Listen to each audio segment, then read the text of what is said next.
A very good day I bid to our lecturer, Dr. Hamidah Yamat, and also our classmates. Today, my group comprises of Thomas Mason Lim Beng Ang, I myself, DARREL Liza Michelle Lim, Dora Raki, and Sarina Sani will be going to present our fieldwork entitled Multicultural and Multilingual Awareness among TESL postgraduate students. So without further ado, let me start off with the introduction for our presentation today. Next slide.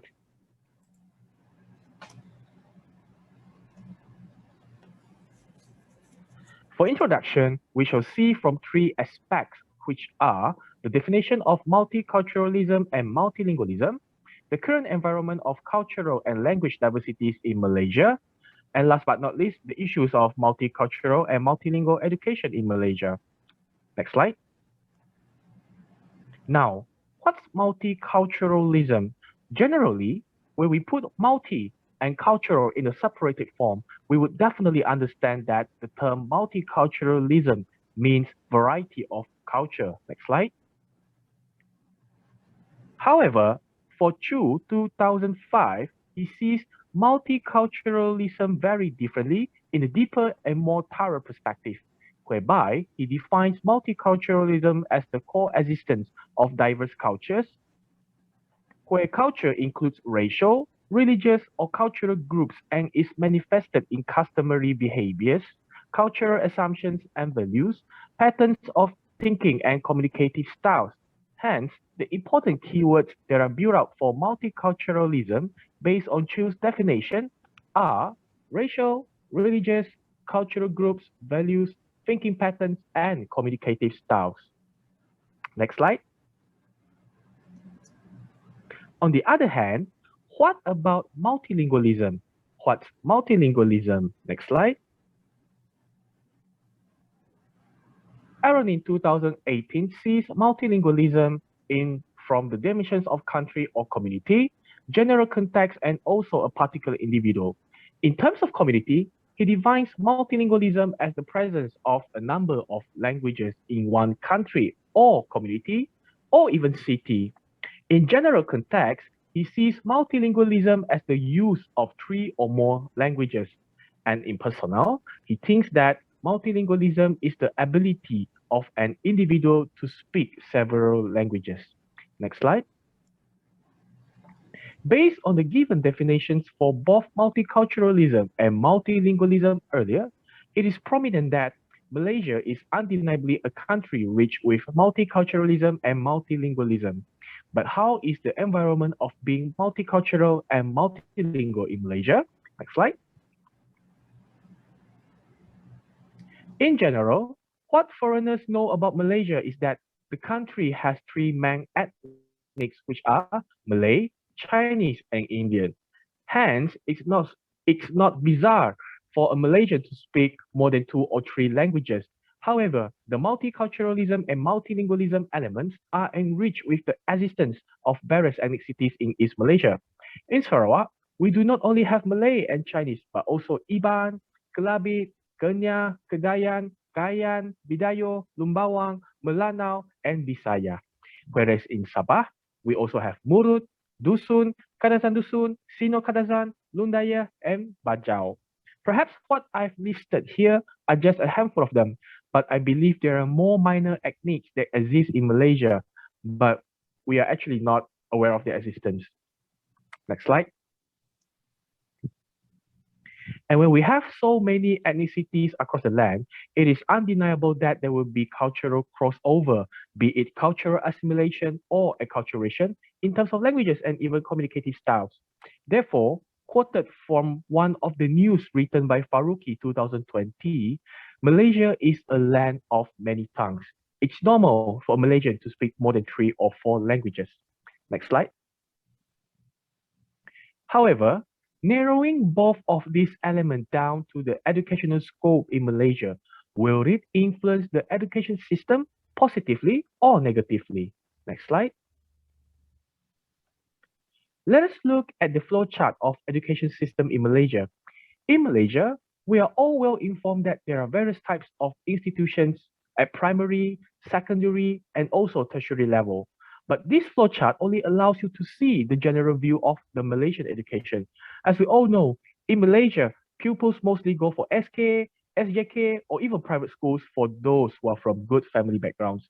And when pupils aren't studying under the same roof, this happens. It becomes very difficult for pupils from different cultural backgrounds to get along together.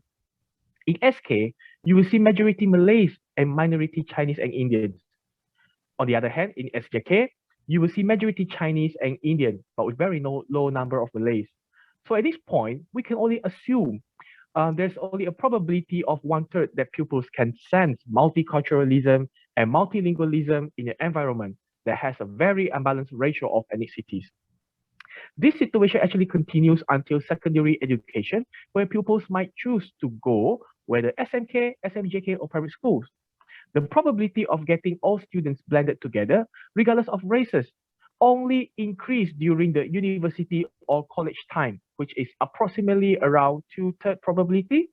So with roughly 12 years spent on primary and secondary education versus 4 to 5 years spent in the university, there are three possible outcomes that we can conclude from these students. First is high multilingualism and multiculturalism. Second is low multilingualism and high multiculturalism. And last but not least, high multilingualism and low multiculturalism. Now, hence to our concern, we decide to carry out a fieldwork to study if every student have high multilingualism and multiculturalism awareness among the TESL postgraduate students. With that, now I think I shall pass the floor to Liza to present on the objective of our research. Liza, please. Thank you, Darrell. So for the research objectives, we came up with two research objectives, which are first, to investigate whether postgraduate TESL students are aware of the importance of speaking a mutual language in the community. This is to find out whether the students are conscious about how important it is to speak a mutual language in a community. Second, to investigate what postgraduate TESL students do when they encounter different ethnic groups. And this research question is to see what they do when they are around those from different ethnic groups. Next.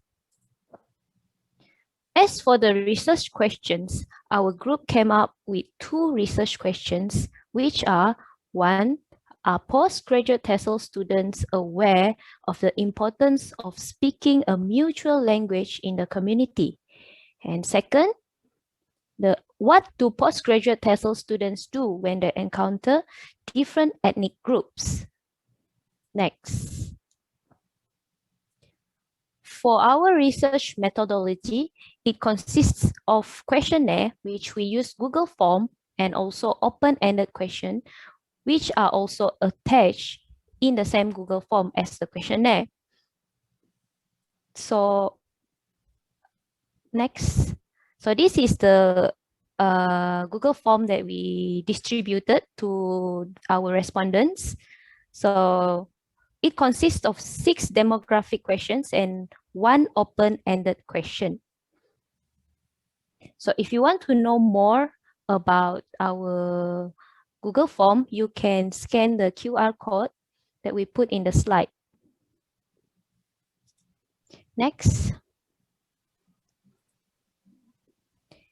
As for our research respondents, we use purposive sampling, and we had 150 TESL postgraduate students. And now I shall pass the next slide to Sarina, and she will be explaining more about the demographic details of our respondents. Thank you, Liza. Okay, I'm going to continue with the findings on the demographic detail. First one is the respondents' race. As you can see here, there are 30 respondents from each race, which is Malay, Chinese, India, Bumiputra Sabah, and Bumiputra Sarawak. Okay, they are chosen equally to ensure the sample possess the same characteristics, which are same races, and also to enable transparency of the findings. Next. Now this is a pie chart shows the age group of our respondent. 72 out of 150 respondents were at the age of from 30 to 40 years old, and 64 of them are 20 to 30 years old, and another 14 respondents are 40 to 50 years old. Okay, this shows that 136 respondents are at the age of early or young adulthood. Next. This pie chart shows the respondents' area of living. 85 respondents are living in urban areas, 52 are in suburban areas, and 13 of them are from rural area. Next. Okay, this pie chart shows the number of languages spoken. As you can see here, 127 respondents can speak more than 3 languages, and 23 of them can speak 3 languages. Next. This is our respondents' early education. 89 respondents are from SK and SNK type of school, national school. 50 of the respondents are from SJK and SMK type of school. 10 respondents are from SJK and SMJK school, and only 1 respondent is from SK to SMJK secondary school. Next. Okay, this pie chart shows the family background of our respondent regarding on their parents. It is more to their parents' family background, their occupation of their family, occupation of their parents. All right, from the pie chart, 82 respondents, their parents are working in government sector. 31 of them, their parents are working in business sector. Which that run in either in big or small scale of business. 27 of the respondents, their parents were working in private sector, and 10 respondents, their parents are working as a self-employed, or in other words, we refer them as freelancers. Children, okay, we chose family background as one of our demographic detail because children are molded by the family background as culture which they are born. Okay, so we believe that it carries into their adulthood. Okay, then I will pass this session to Dora to talk more about the findings. Okay, hello. Thank you, Sarina. Okay, now I will present the findings for our survey. There are 8 items of 5 points Likert scale of never, rarely, sometimes, often, and always. For the question, what do you do when you encounter different ethnic groups speaking languages you don't speak? You can see the exact numbers of different responses from the bar chart in each slides, but however, I will present some of these numbers into percentage so that we can see a clearer picture of those responses. Okay, so for the first item, I try to speak their language, and the second item, I try to understand their language. Both of these items, 65% of the respondent chose often and always. It means majority of the respondents often and always try to speak and understand the other language. For the third item, I remain silent. 79% chose rarely and never, while for item 4, I leave the conversation. 91% chose rarely and never. No respondents chose always for the item. This proves that most respondents respect people of different ethnic groups. Next, 52% respondents said they often and always pretend to understand the language, while 36% answered sometimes to this item. So next, for item 6, I look for meaning using the internet. More respondents chose sometimes, rarely, and often, where only 21 respondents chose always and 22 chose never. It means that the respondents use the internet to look for meaning only during certain circumstances. This result is almost the same with the 7th item. I use a translation application where more number of respondents chose rarely and sometimes. Almost the same number of respondents chose never, always, and often.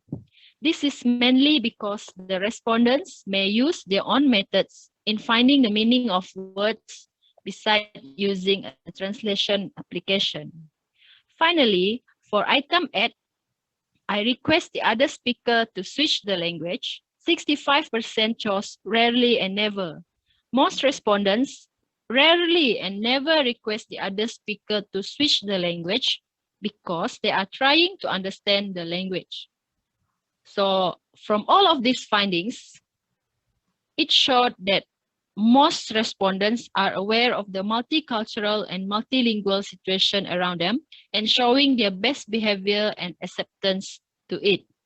Next, I will pass this time to Thomas to present our thematic analysis.